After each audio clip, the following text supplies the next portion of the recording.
The second thing that we can do to make sure that difficult family members and you have a great Christmas is set boundaries before Christmas.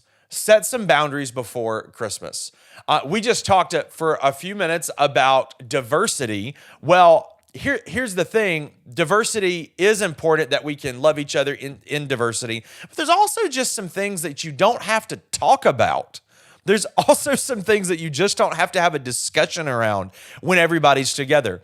If you know that those things are going to be an issue, then just leave it alone. You don't have to deal with it. You don't have to talk about it.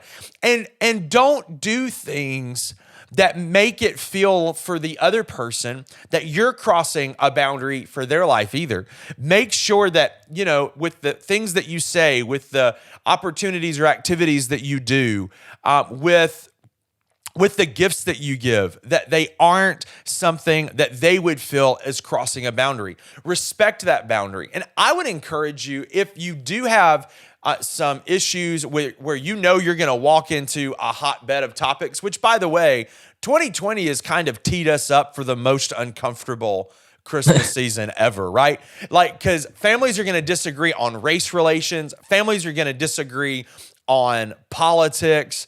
Families are going to disagree on everything that has been an argument this year. Families are going to disagree on whether or not you should wear a mask, or whether or not you need a face mask and a shield and gloves and a hazmat suit to go to the airport, right? We all know that's coming.